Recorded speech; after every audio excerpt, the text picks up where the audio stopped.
Okay, thank you everybody for coming today. This is the super cool, when Bobby asked me, like, could you moderate the Jedi panel? And I'm like, I'll have to brush up on my Star Wars, but I'm really excited about being a Jedi. And it's like, it's the justice, inclusion, diversity, equity doesn't start with an I. Yeah, something. Okay. Spelling, not my forte. My name is Molly Solberg. As I was telling Carlee on the panel here, I am not a local. I have been here for 26 years. I am the mother of a local, and he now proudly lives in his van, skiing and mountain biking. Yes, although it costs like $100,000 to live in a van now. It's not free, and it's not down by a river anymore. Yes. And I have been in the outdoor industry in Duluth here for, I was 11 years in a previous life. So if you went to the Outdoor Retailer Show, I was sitting on the plane with all of you, flying out there, setting up the booth, eating mole at the Red Iguana. So I did that for years. Midwest Mountaineering, all those shows. That's actually where I met a few of these people in this room. And now I have my own marketing company. So Marketing on a Shoestring is the presentation I'll be giving after lunch, which I love the after lunch crowd because everybody's dozing off after their wonderful meal. And I am going to introduce the panelists here that we have today, and then we're going to ask a series of questions, and then at the end we'll have a question and answer. And so hopefully all of you were able to come last night for Yolanda's film and presentation, and then hopefully you all just saw Emily Ford's, and I was telling her, like, I know how this ends with Diggins. I've seen her movie at the Banff Mountain Film Festival, and I still cry every time. So I was down there like, does she get Diggins? Does she not? She has to give us so sad. And a shout out to Zulu, who I've met many times being on the Glen Sheen board with Emily. And then back to back, we've got the matching Emily twins here. We have another Emily, and then we have Carlee. So I will do some bios here. And you're not sitting in the right location. So, and you all have their bios, so I'll just give the brief thing. But we're pretty excited. Is this your first time in northern Minnesota, Yolanda? She's from California. Her and her daughter are here, so yes. And the weather? 80 degrees. Yes. Yes. So we have to ask you about the weather, and then we have to ask you about a hot dish. Have you had a hot dish yet, don't you know? We make some good ones here, yeah. Oh, yeah, Minnesota, hot dish. No. Okay. Okay. And then you have to have something on a stick before you leave. Yeah. Okay. I'm sorry, was there another question after the hot dish? Nope, no? that's it. That's it. Yep, Okay. that's it. Okay. We're done. And Yolanda is a graduate of the Urban Sustainability Master's Program at Antioch University in Los Angeles, and her community service work and consulting fall in the areas of community organization, mobility justice, with a focus on pedestrian safety in communities of color. She is the founder of Ride in Living Color, a bicycling and mobility justice advocacy initiative that was started in 2011. She is a woman of color, a mother. Shout out to her daughter here. Yep. And a mobility justice advocate, activist, and an emerging social justice filmmaker, the Biking While Black, so fascinating.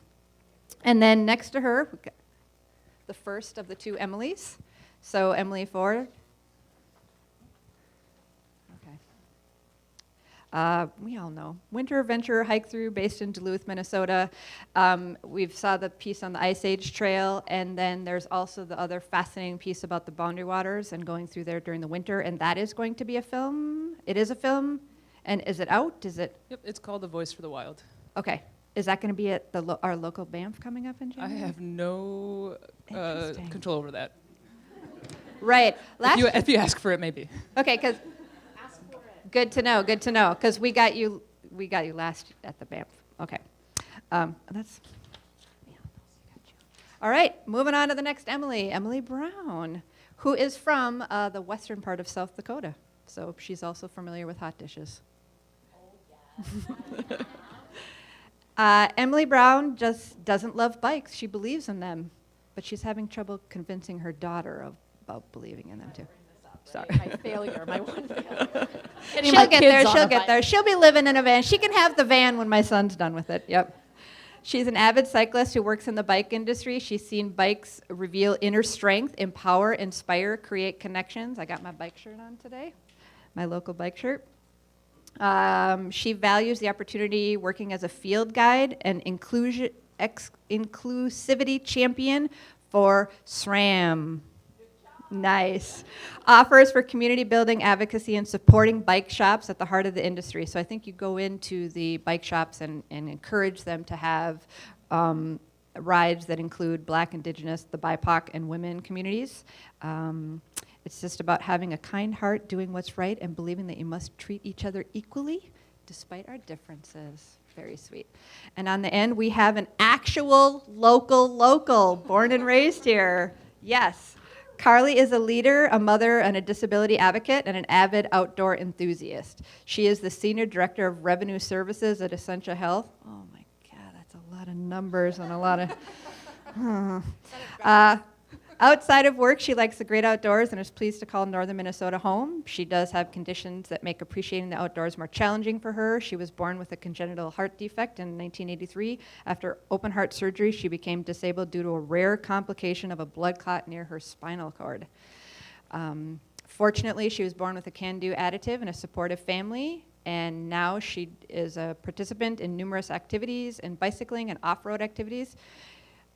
She's been blessed to have access to additional opportunities, which would be interesting to hear about the Northland Adaptive Recreation. So she is a mountain biker, a trail biker, kayaking, rowing, and downhill skiing are a few of her favorite activities. Woo, shout out for that. So awesome. So welcome everybody. Welcome the panelists.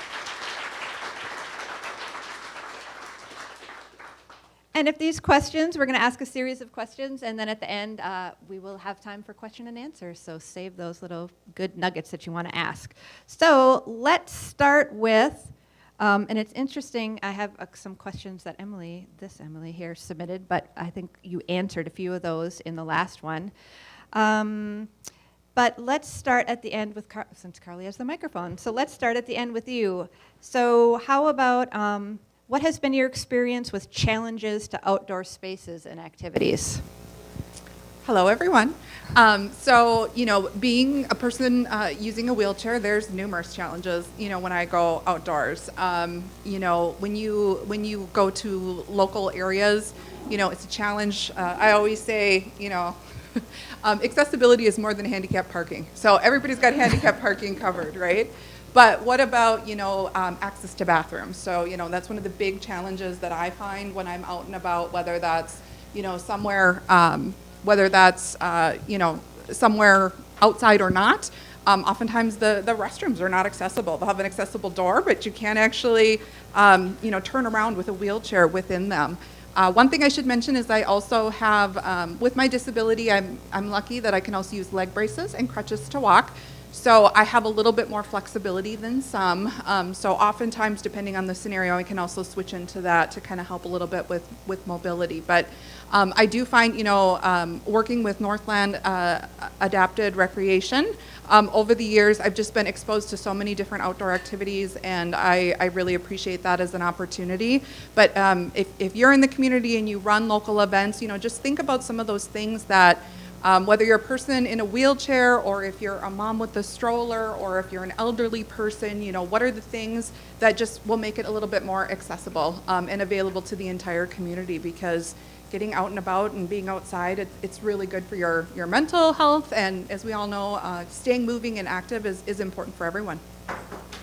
Awesome, thank you for and can you pass it to Emily? And I'm going to ask you a different question. So being a woman in the outdoor industry, I know all of the challenges that I experienced and being at the trade shows and about to make that big sale, and they just needed to talk to the man in charge, and then they'd be more than happy to place their order. So just kind of talk about a woman in the biking industry and kind of what you do by going into, like Continental or Ski Hut and trying to get them to do an all-inclusive biking, and talk a little about that. Yeah, absolutely. So I'll just talk a little bit about my role. So for those of you who don't know, SRAM is a bicycle component company. So we, all of the brakes and cassettes and drivetrains and all of that stuff that are on your bikes are manufactured some of them are manufactured by our company. So it's a global company. We are a worldwide company, have over 5,000 employees.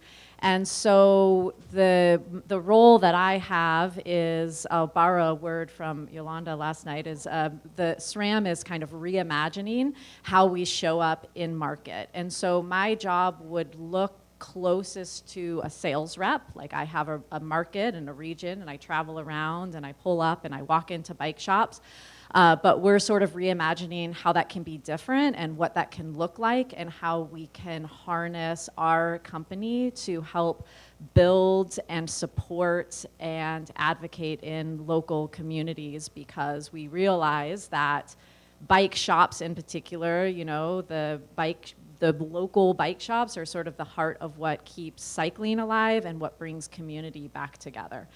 So this is sort of a new program, and we're figuring it out. So I am one of, you know, a few women on the team, and definitely one thing that I noticed a lot in this role was that I think the bike industry in general, you know, obviously has a lot of work to do. But from the outside, you see some things. Like you'll see lots of women athletes. You're seeing more like a few spattering of like different colors, like in the marketing and all of these things. And so there's kind of this idea that like, okay, like we're kind of getting it. We're figuring it out. But then when I walk into a bike shop, like I walk in and I walk into, you know, 8 dudes in the back.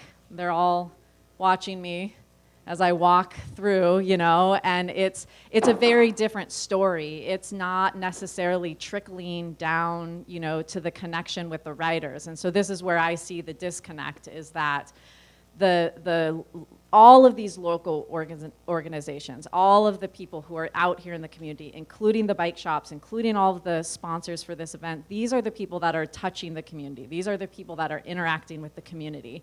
And the one thing that is, you know, the progress isn't being made in the bike industry in general is that there's very, very few women that are working at that local level, that when you walk in, you're being met with, you know, someone other than just kind of a dude wrenching on bikes. They're all great, great and wonderful to work with, but that's just not trickling down. And so the question that I've been asking, and I've been on rounds coming up to this, and I literally walked in, met a new owner for the first time. Hi, my name is Emily, and he's like, I don't really see very many female reps these days. Like, you know, it's very obvious and apparent.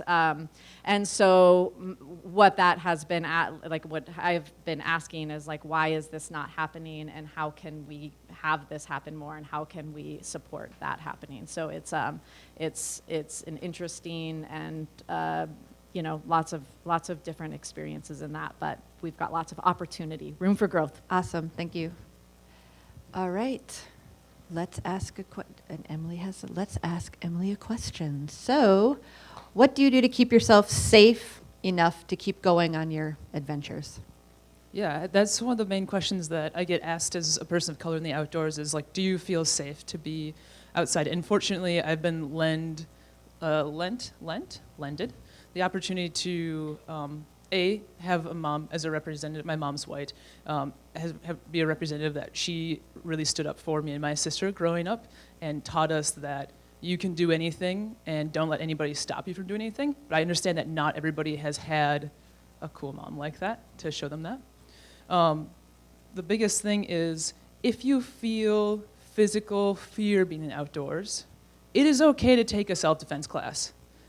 There's nothing wrong with that at all. There's a cool Instagram that I follow called Adventures of Nick.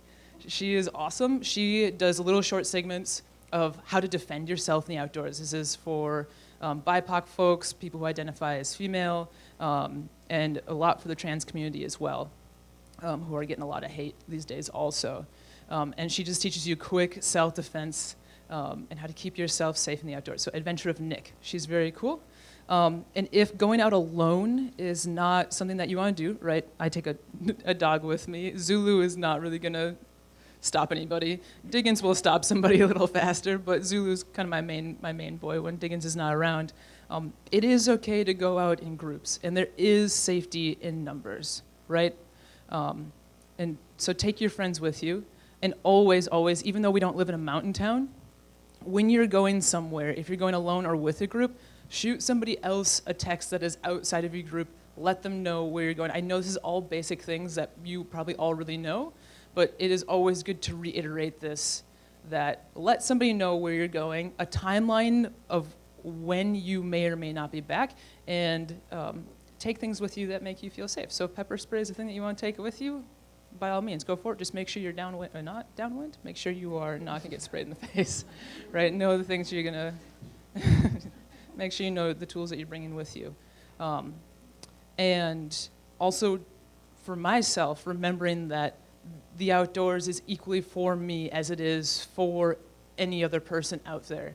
So if there is verbal harassment that's coming my way, staying firm in my belief that the outdoors is also for me. You are always going to run into some jerk out there telling you, it doesn't matter who you are, there's always going to be the baddies out there trying to keep you from doing what you want to do.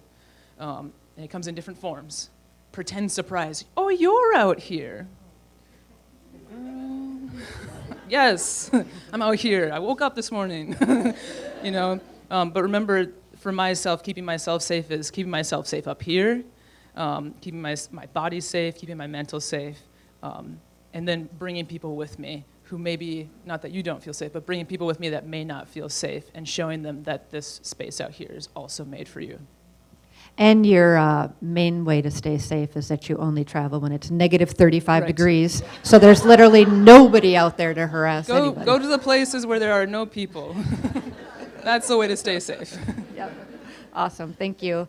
And I'm kind of going to ask Yolanda the same question because was fascinated to hear kind of in your movie trailer about black cyclists die 4.5 times more than white cyclists, which was just a shocking statistics and a sad statistic. So yeah, kind of answer that same question about staying safe because obviously that is shocking. Yeah, thank you. Just want to thank everyone first off, and I'm loving it here. My daughter and I are really just enjoying ourselves. So I think, you know, it's hard to, it's a balance game in terms of looking at the hard numbers of death and racial profiling because, you know, we want to just get out and ride just like everyone else, black and brown lives. And so when we talk about traffic violence that exists in Southern California in particular, because that's what this report was on, is that basically we're talking about communities that have been disenfranchised for decades. So our roads are not set up in most communities of color in terms of safe pedestrian walking, as far as traffic lights and crosswalks, let alone bike lanes, and also just the behavior of those that live in the community to understand that bicycling is okay and that we have the permission to bicycle. But because of that, the death that occurs, that's why there's a fear for black and brown lives to say, we don't do that. You know, we don't bike ride. Because we only make up 8% now. That's a whole nother conversation in terms of displacement, gentrification, and just overpriced housing that basically a lot of black and brown folks have moved out of Los Angeles and actually are moving out of California. So that's something where it's very serious and it's very disturbing to know that this harm is occurring. And that's why also in the work that I do, we have to talk about joy. We have to figure out how, even in our tough times, that we can look forward to being a cyclist, look forward to being, to getting out in the great outdoors and hiking, and also to become advocates. And that's basically what the work that I do, is that we can look at the hard numbers, but that we have to be a part of the solution, so that when I talk about in our film that we are the solution, we've always been the solution. But because of oppression, because of trying to keep our lights on and trying to figure out how to get a job, we don't have the time to figure out how to get on neighborhood councils, and how to attend meetings and how to discuss funding that can be put in our neighborhood. So that's the work that I'm doing, is that we have to make time. And, but we definitely, we are in a crisis. It's a traffic violence issue, traffic crisis as a whole in Los Angeles in terms of lives being lost and children that are losing their lives simply trying to get from home to school. And so it's something that I talk about both from a standpoint of black and brown lives, but I also talk about it in terms of the sum of us, all of us, and that we have to be able to come to the table and talk about both our equity issues, the decolonization of transportation, and that really falls in the mobility justice conversation of getting from point A to point B. And last thing I want to add is that engineers and planners and advocates that are totally into bicycling and wanting to make our communities bikeable throughout Los Angeles, some of them miss the lens and conversation of equity. And so that's where our challenge is in terms of being able to say, you're doing great work. I have colleagues that are doing great work, but you're still not including the conversation of equity. And that's not gonna be good for Los Angeles as a whole. And so it's really trying to get folks to understand what we mean when we talk about equity and mobility justice. Perfect. Thank you so much. I know. I want to move it down. All right. Carlee, a question for you. What do you wish businesses or associations did more of?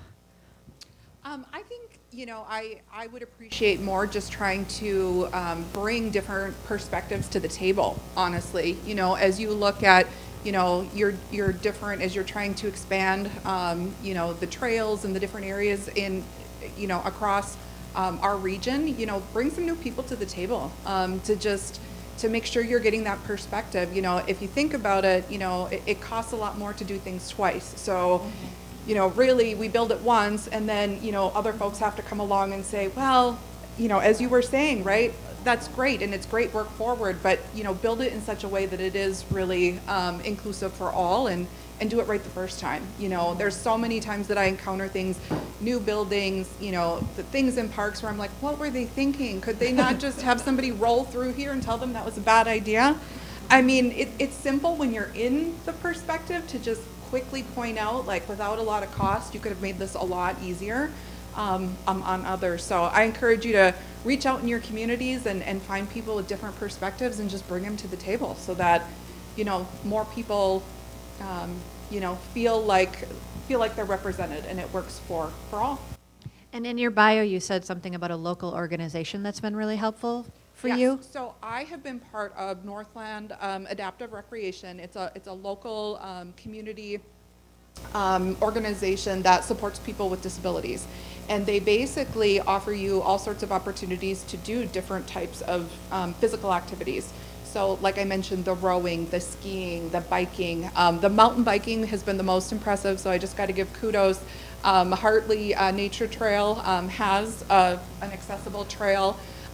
Spirit Mountain, not quite accessible, but we make it work. But it's really fun. I mean, I have to say I'm 40 years old, and there are areas in Duluth I've never explored. And because of the mountain biking that's been brought to the area and that new technology, and then local organizations really supporting that, for the first time I'm able to see areas I never saw before. And it's emotional. It really is. So think about that, when you're out in the community. I mean, sport organizations like that, they do a lot of work. They do it quietly. But it makes a big difference to people, and it's there for years to come. And I'm such a trigger when it comes to crying, too. I already told Emily I was bawling about Diggins, and I even knew the outcome of it. But, yeah. Well, maybe you said the voices are quiet, so maybe they should be a little louder then. I think that's it. Yeah. I think that's absolutely part of it. And, honestly, being disabled, I think that, I don't see myself as disabled. And that sounds really strange, but when you grow up and you've been disabled the entire time, you don't really see yourself as different. So, that's why these types of panels are important. And it's important that people come out and speak and just talk about, people just want to be able to do the same things as everybody else. It's important. Awesome. Well, we're glad that your voice is getting louder and louder. Thank you. All right, we'll just it's easy to just pass it down the list. So we'll talk to, and I kind of like where you were, I kind of felt like we stopped at the story when it was starting to get to the part where what are you butting up against, and what can we help do more of to get more of the BIPOC community out into the bike community, which is what you specialize in. Kind of, are you seeing pushback? How are you getting around that? Well, I think something that's maybe goes without saying in this room, but that's worth kind of reiterating is, why are we having this conversation, and why is it important? Why is it important to start thinking about who's at the table and start working towards advocating for a wider girth of people participating in things? And the reason, like, this is case in point, right, of just the stories. I mean, just my being able to be here and to hear Yolanda and to hear Emily and then just to hear your story, like, those are powerful and impactful, and to be able to see different people with different experiences and different backgrounds.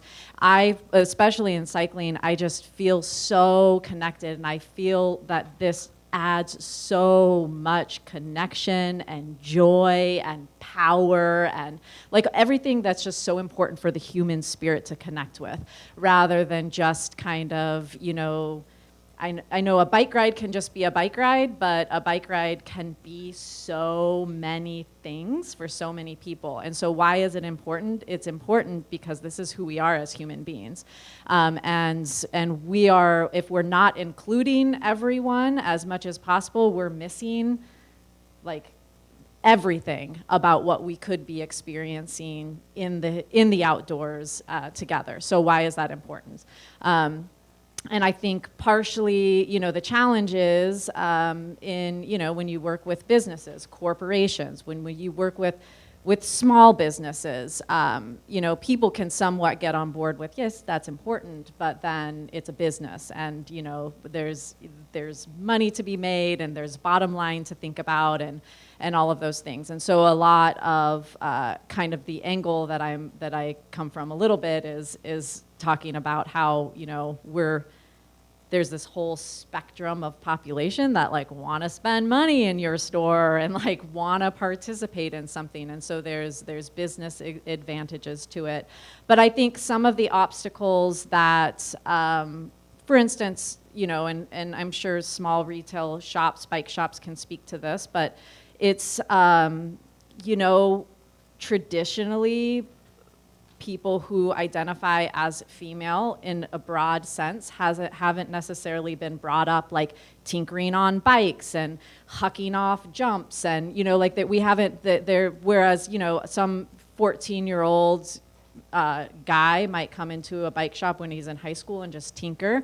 So we have a baseline of like not as much experience when kind of females come into shops, and so there's less of maybe a pool to draw from, but then also the investment in female identifying people are not necessarily there either, because you have a bottom line to think about too. So I think what it's the biggest obstacle is, and then once you get women into the space, like it can be uncomfortable. It can be an uncomfortable space. I still walk into bike shops and go to the bathroom with a poster of a woman in a bikini, like leaning over a bike, like that's kind of uncomfortable. I have to like go to the bathroom and then come back out and be like, all right, like it's a weird interaction to have, like I'm trying to have a job and be professional, and I walk out from seeing that. So I think once you get women in this space, how do you support them? And a lot of that needs to come, so SRAM is kind of, we're working on some ways and some ideas. But, if you have 10 people in a room and one or two of those people are maybe a woman, maybe a person of color, and then the rest are like men, white men, who has the most power in that room, Okay. Awesome. Yeah. I know it's like hard to. Yeah. So concisely I 3 think minutes, what we need just everyone to be a part of the conversation. We can't just rely on just, just the people who in my minority to kind of help make the change. And so that's what we're starting to see, that people are being more open to the conversation and thinking about things. And so the one thing that I can go walk into a retail shop and even just ask like, oh, do you have any women that work here? And that Okay. that's enough to spark a conversation. Yeah. Oh, it's hard cutting off these great conversations, but yeah, we could make this go a couple hours. And who needs lunch? Let's just keep going. Yeah. All right. Oh, you need lunch? Okay, sorry. Emily's just going to stick to one yes or no's. This is your question, yeah. You kind of provided a lot of great questions, but I'm just kind of thinking about, and I know when you started to do the Ice Age Trail, that was just for you. And didn't somebody just kind of like, hey, can we get a film crew and follow you around? And what was kind of your thought process around accepting that or denying that? Or because you want to do this, I mean, I know you a little bit to know like you're just doing this for you. You're not doing this to, but what was your thought process to allow them in? And then in the Boundary Waters too, I think you had somebody along for a bit too. So. Yeah. For the Ice Age Trail is Mile 500 and a guy named Jesse Riesler, who's now become such a good buddy of mine. It was actually his wife who reached out. Well, he did, and I was like, I don't want this white dude following me around with a camera. That's a weird. But then his wife reached out, and I'm much more amenable to women. Sorry. We know what you mean. We know what you mean. Yeah. And she's like, he's a great husband, he's a dad, and I'm like, okay. And we actually really hit it off, and Jesse is actually a really sweet dude. So I put him through the ringer through some really cold temperatures. But this is the part about, that I was talking about when I was speaking, right, for BIPOC in the outdoors is how do you come alongside of people? What a lot of white people ask me, I'm sure you get asked too, is like, what can I do? And sometimes all I want personally, and you could speak for yourself, I'm not gonna speak for you, is sometimes I just want somebody to come alongside me and just like give me the tiniest boost and I will do the rest, right? And Jesse gave me a really large boost because he had all the camera equipment and I didn't know it was gonna turn into this. And he followed me along through the Boundary Waters as well. That was supported by Friends of the Boundary Waters. And right, for Friends of the Boundary Waters, that's exactly what they did. They came alongside me and just gave me a little lift, and I did the rest with other sponsors that I have as well. So that goes for like Hillberg, the tent maker. They give me a shelter to live in, but Petra Hillberg's not going to come out with me and set up my tent for me every single night. Sometimes you just need somebody to give you the thing, give you the boost, give you the encouragement, give you the lift, and you will do the rest. You can bring in your community. But the encouragement still needs to come. It's kind of like the same for what you're saying, Emily, is for bike shops too, I mountain bike as well, I road bike as well. It's just you want to walk into a shop, you want to walk into these places and someone be like, yeah, what's up? And that's all you want. You don't want someone to be like, oh, you're here, right? Like I said before. Or like with Jesse reaching out to me, he's like, I want to share your story. He's like, I don't want to share a story that I'm going to write about you. This is what Jesse's really good at. He's like, I want to share your story in a way that you are comfortable with. Friends of the Boundary Waters did the same thing.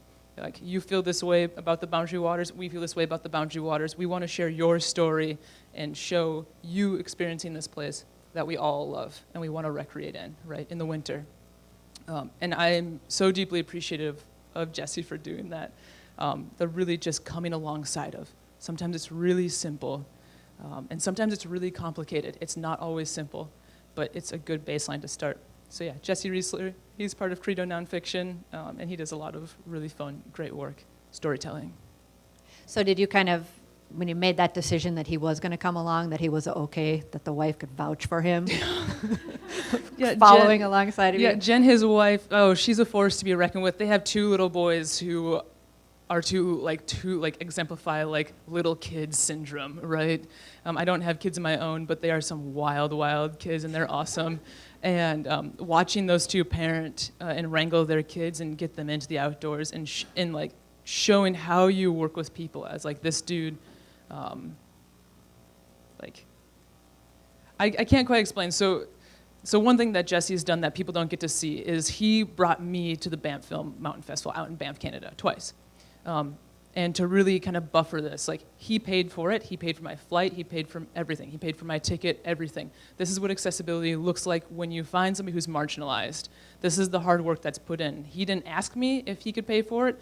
He didn't He didn't say he wanted anything in return. He said, he's like, do you want to come with me? Like, as if we were normal business partners, right? This is your film that you are in. I want to bring you along. Do you have time in your schedule? There was nothing talking about, like, I want to feature you because you're a black person at Banff Mountain Film Fest. It was, how can I come alongside you? All right, all of us as a company, as Crew Nonfiction, we are all going, Emily, you are coming with us. And that's, I mean, he has stepped up time and time again. And so yes, now I vouch for him. Okay. So now, so when he said do you want to go to Banff, you're like, I was like, he's the worst. yeah. Okay. Yeah. Okay. Awesome. Great question. So anything particular you, kind of following the same veins? Like, you're very eloquent in your speaking. Repeat So the question again. yeah. Just, yeah. I don't know what question. Well, I asked her a totally different. I'm asking everybody totally different. Yeah. Yeah. So now you've put this film out. Have you, were people flying you to Banff and do your? So how has that been going? So the film is done and. Yeah. I mean, it's all moving kind of fast, and I would say that, it's something that again I have to balance because of the seriousness of it, and then also I think it's unique working in the transportation industry to talk about joy and to talk about healing, and that's not a conversation that takes place a lot with the Department of Transportation. They don't talk about joy. Transportation, it's their Correct. motto. We bring joy. Correct. Yeah. I mean, we're still trying to get the equity, part working, and now I'm also talking about joy. And so I think it's becoming contagious. It's kind of like how COVID, worked with us, and we had to be indoors. We had time to reflect.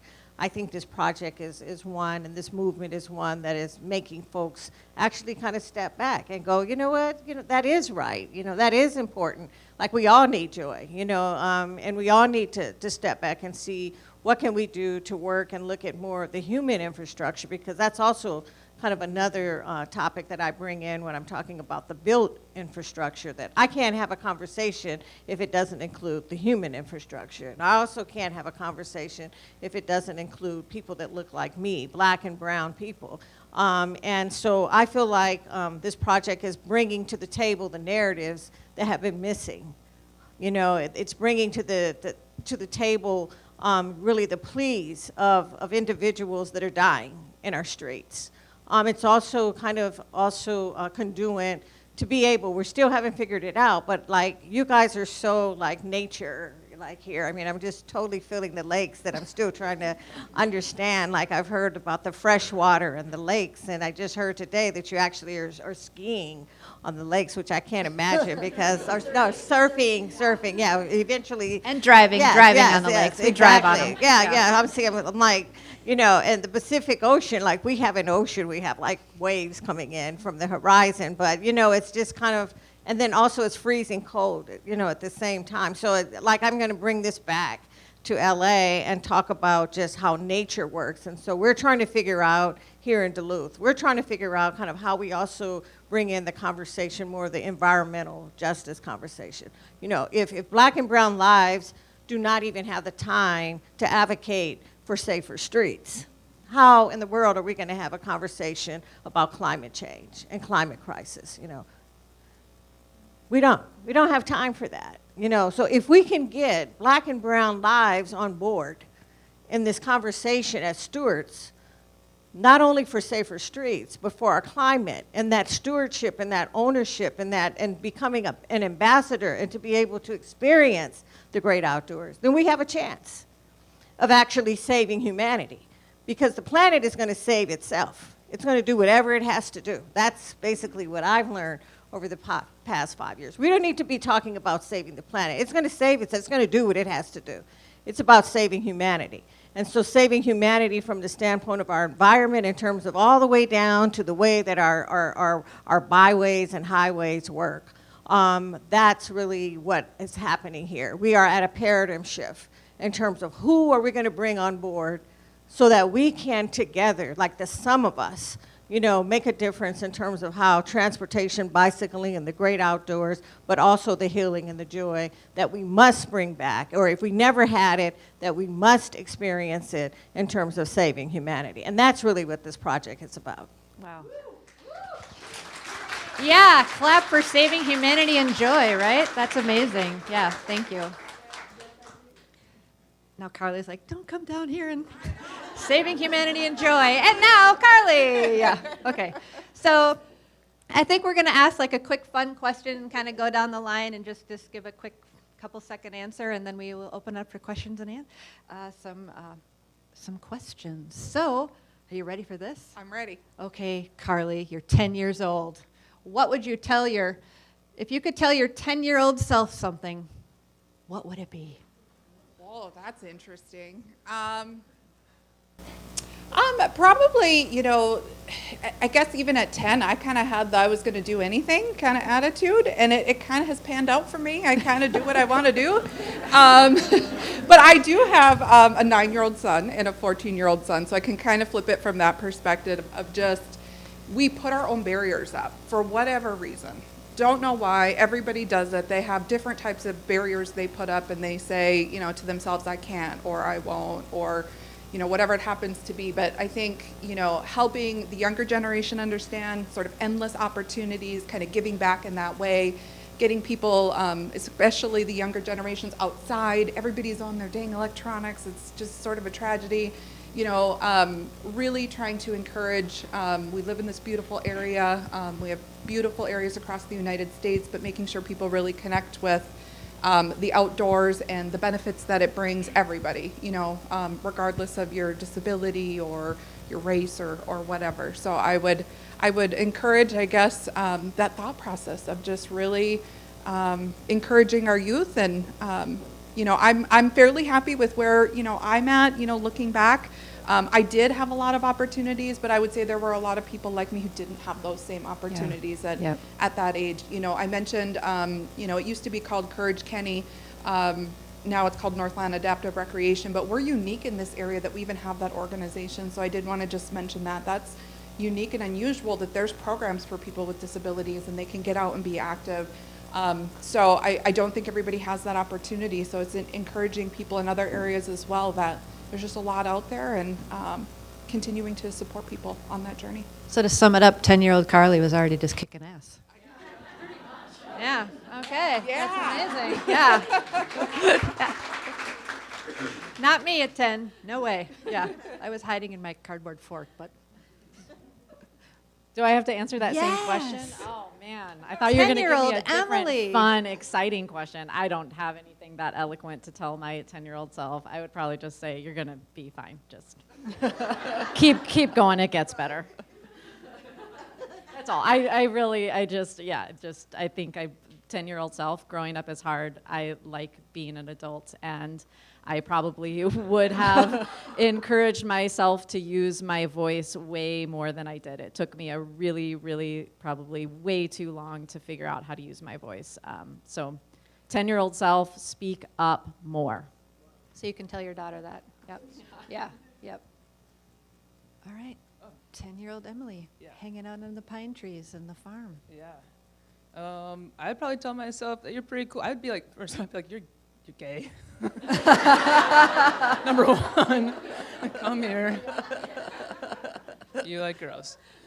And that's okay. And you're going to be weird, and that's cool too. You really like dogs, and that's cool. And like other Emily, like Carlee, it's going to pan out. You're going to be a cool adult, and don't stop doing the weird things that you are interested in. I used to wear cargo pants, and my pockets would be full of rocks all the time. Like, lo and behold, I would get a geology degree later, like, ironically. But, like, I didn't have very many friends growing up, and, like, it turned out to be okay. I'd be like, you're cool, it's gonna be awesome. You're sad for a little bit, but the sadness, you'll figure out how to manage that. It'll be awesome. I love that question because I think I'm trying to hold on to that 10-year-old girl. A lot of you guys are like babies to me. I'll give you a hint. I was born in the 60s, but I won't go any further than that. But basically, I I feel blessed because I believe it's biking and being an outdoors person growing up in LA that has brought this 60s, person into that didn't let go, that held on to the 10-year experience. I think it's taken way too long for me to get where it is that I want it to be. I would tell that 10-year-old to continue to dream and reimagine the way you did when you were running around barefoot with your shorts and no T-shirt, and your mom was like, okay, you're starting to develop, you gotta put a little T-shirt on. I'm like, I don't want to. My sister and I, we just ran around everywhere, we biked everywhere, and I feel that, over the past 10 years of really kind of going off the grid, and I didn't realize what was happening because it was very organic. But what I was actually doing was I was decolonizing kind of how I had been conditioned as I started to grow into a young adult in my 20s, and being very confused about, like, I was told I can be whatever I wanted to be. But that's not quite working out. So for basically 20s, 30s, 40s, I'm trying to push through and be what I wanted to be and be the change you want to be, and be this good person, that wants to do the right things but kept running up against the wall. And I feel like that 10-year-old still stayed with me and said, no, you're going to be, what you want to be. And so I'm still that young person that's running around barefoot, that's trying to bring my daughter and my son, who's 26, along with me, and anybody else who wants to join us as we run around and be the change and reimagine and try to make this place a better place while we're here. Well, I think that says a lot to who you all are. If your 10-year-old selves were just all kicking ass, yeah. So that's why you're, yeah. Emily and I were hanging out in our cardboard boxes at home with us, afraid of everything. Yeah, great. We have some time for some questions. So, okay, and I think are we broadcast in other spots like Emily's were? Oh, okay. So then I don't need to pass. Yes, your question. Okay, hi. I have a question for Yolanda specifically, but anyone who wants to answer can answer as well. I guess, the work that you do is, you can't do it alone. And like you said, as you've been, an adult, like your 20s and 30s and 40s, who has been there to help you in this fight so that you're not alone? Like, who's your support system? Will you repeat it so that it gets recorded and we still have it? Yes, it was a question specifically for Yolanda, and it was talking about who she brings along with her, who she has to, is that kind of, she can't do it alone. Obviously, she cannot do it. It's Yolanda and the Department of Transportation. So, so who are you kind of bringing along with you on that? Well, I want to bring everyone along with me, but definitely the Department of Transportation is on board. I started out as a community servant, volunteer just through the neighborhood council to have conversations about our community and the changing that was happening on our road. So in the process, it's all about relationship building. So some of the organizations that I'm working with now as a result of 10 years of working for free. Now people are kind of getting it, like kind of how Lizelle Jackson in our film said, well, we've been trying to come to you, we've been trying to have this conversation, but you're not listening, so we're going to do it ourselves. And then now see what happens. So what's happening on this end is that, yeah, they are coming and they're interested in kind of, we want to know how we can bring more people of color on board to have these conversations. We want to make what you made happen in your community happen in other communities. So we're talking about how we can define the ambassadors.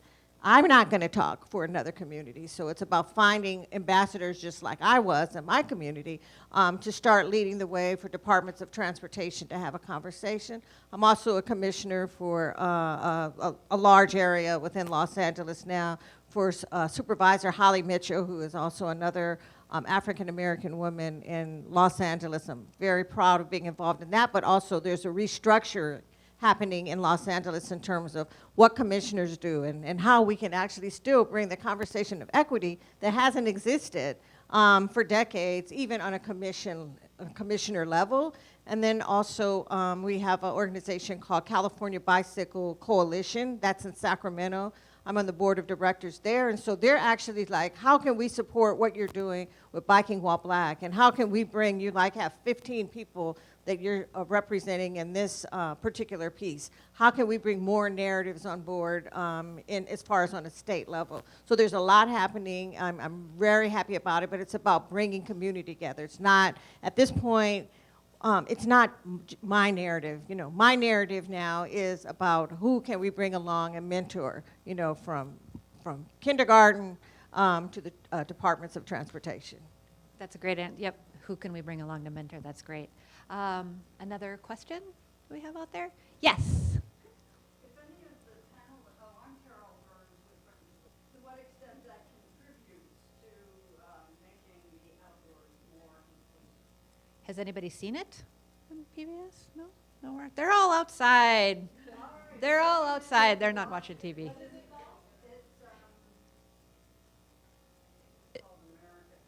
America Outdoors. It's a PBS. Outdoors America on PBS. Yes. You have seen it? Yes. Okay. Oh, Yolanda has seen it. Yeah. You know what, I think I did. They're just also amazing. I think I actually did. They're also amazing. I had the opportunity to meet Baratunde before it actually was aired. But yeah, with the Great Lakes and yeah, the amazing work that he's doing. So we all have homework. So we're all going to go home and watch it, and then we're going to come back here next year, and you're going to ask that same question, and we're going to have an answer for it. Yes, yes, look at him. Yeah, oh, we have lots of questions. Megan, you're in the middle there. Hi. My question is for Emily from SRAM. Hi, Megan. So as a person who worked in the outdoor industry in a similar capacity to yourself, but there's still this upstream swing. So what is the next thing? And that's a great question, too, because that's what happened with me. I left. I had to Yeah, leave it. I the had to leave it. turnover, well, I really just know the bike industry in general, but just even in my job, just making rounds that I've been in for a short time, I will interact with women and then I'll come back around in a couple of months and they're gone.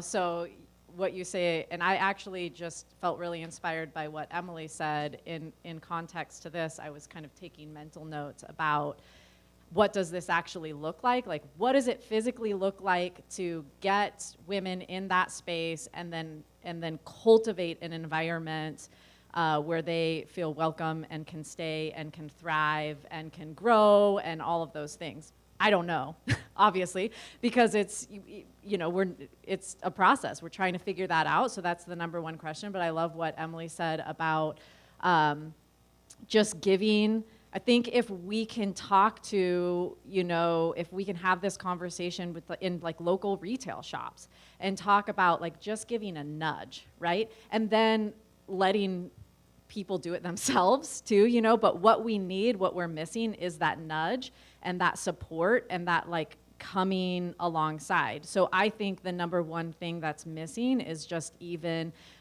my experience, there's a lot of defensiveness, even when I say oh, are there any women that work here? There can be some defensiveness. So we're talking about right now we're doing a pilot program for educating women in the bike industry, all the way from sales to technical support to all those things. So SRAM is kind of leading a pilot program right now, but we're having conversations that are simultaneously that's not answering the root of the problem. We can support women, people who identify as female on this realm, but what's the root of the problem, and how do we have that conversation, and how do we encourage the broader industry to give those nudges and to walk alongside, and then let people kind of lead the way on that. And so I don't know what that looks like. And maybe from my perspective, leaving the outdoor industry, it might come from now that employees have more power because of the workforce, and it's the challenge of trying to get good employees, and leadership before was you got a job, this is the way it is, take it or leave it. But now I think the management and leadership is starting to have to change a little bit of their mindset. So they're hopefully going to some leadership training and learning how to do some of those Well, things. I had one to really cool retain. experience that I'll share because it was a good moment, I think, for both, for what happened. You know, like, so I put on kind of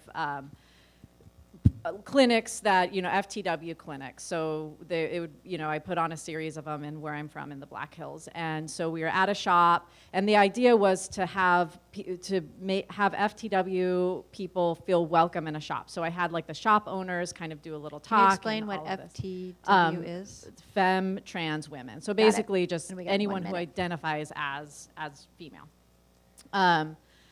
And so the shop owners gave a presentation so they could interact and feel comfortable with each other. And then afterward, there was so much excitement. And we had a huge turnout for a small town in the Black Hills. There was like 35 women there. And they were talking about going on group rides and organizing this and that. And there was just like energy. It was like electric and it was so cool. And the shop owner was like, oh, well, group rides, like you all could like meet here, but we don't have any. Like it was suddenly I saw this light bulb like turn on in his head that it wasn't just like women aren't just a goodwill hire, like, oh, we'll do it so we can, like this, but it was women are an asset. It was this moment of like he's like, oh crap, like I don't have any way to support this group that are here, that are fervent and excited. So I think that creating more of those opportunities for everyone to see the excitement and realize that having a spectrum of people is an asset, not a goodwill. That makes sense. Awesome. And we are out of time. Yes, that went quickly. So we would like to thank all of the panelists, and they're going to be here for a while. So if you have individual questions and then like to talk to them, but I would like to give a round of applause for our fabulous panelists.